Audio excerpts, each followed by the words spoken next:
Good morning and welcome to my blog, Wisdom for Today. And today I want to talk to you about fear. And we seem to live in a world that markets in fear. You can't turn on the TV or the radio, but hear about a tragic story someplace in the world with a foreboding warning that somehow this is going to happen to us as well. And indeed, bad things are out there. Evil is real. And it does affect and attack the most innocents among us. But yet Jesus calls us not to be afraid. Both in the Old and New Testament, God preaches to us that we can have peace in Him amidst great fearful circumstances. And I find it curious the scriptures in the Bible that talk about God's peace or tell us not to be afraid don't say that we won't have a reason to be afraid. It just says that we have a peace greater than the fear that's within us and within the world. And that's a great promise from God. God never promises to take away the trial, but He promises us the ability to overcome the trial. And especially when people seem to like drama. Our culture seems to promote it and indeed make money off of drama, so that we're all living our lives cowering, frightened of the other person that may look different and sound different than us. And that can have horrible consequences. It can cause us to live in such a way that we cannot love or experience other people. Now, there are a lot of verses on fear and trust, but I found two, one in the Old Testament and one in the New, to make my point today. The first one was when Jesus was leaving His disciples, and He says to them, "Peace I live, my peace I leave with you. My peace I give you. I do not give as the world gives. Do not let your hearts be troubled, and do not be afraid." He says that to the disciples who within their lifetime will know the persecution of the church and the wrath of the Caesars against Christianity.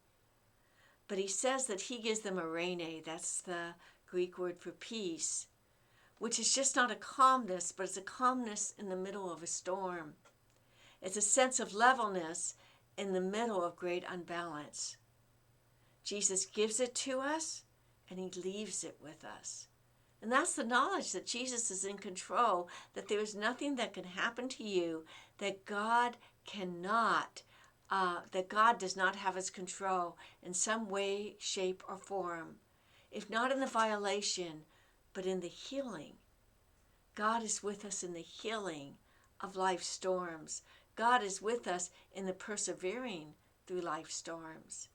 The second scripture I chose is found from the book of Deuteronomy.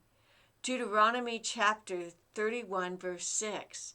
And Moses is giving this passage while he's overlooking Jerusalem, understanding that he himself is not going to be able to go into Jerusalem, but he's sending his children into this new promised land. And he says to them, "Be strong and courageous. Do not be afraid or terrified because of them.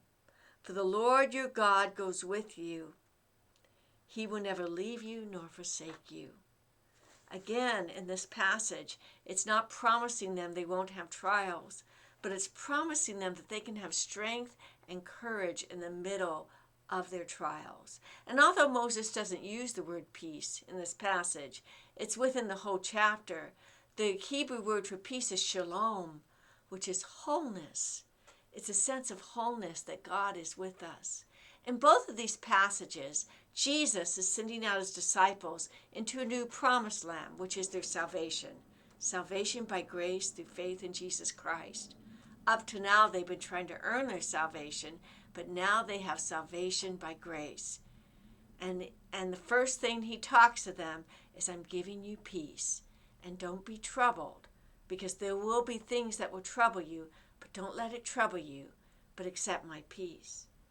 And in the book of Deuteronomy, Moses is sending his kids out into a new promised land where they will no longer be wandering. They've been wandering for 40 years. A whole generation has died in the wilderness.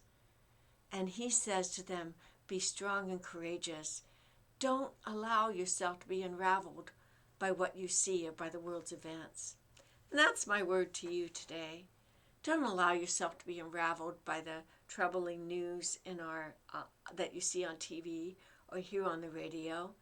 Don't allow people to rile you up to an unrighteous response in current events. But make Christ your solid rock and stand on Him. And stand on His life and His love. And realize that the world needs Jesus. And that's the greatest thing that you can give them. I hope to see you this Sunday in church as we continue our Stewardship Month. And if you're not within Infield, please find a Bible-believing church where you can serve God this Sunday. God's blessings and have a good day.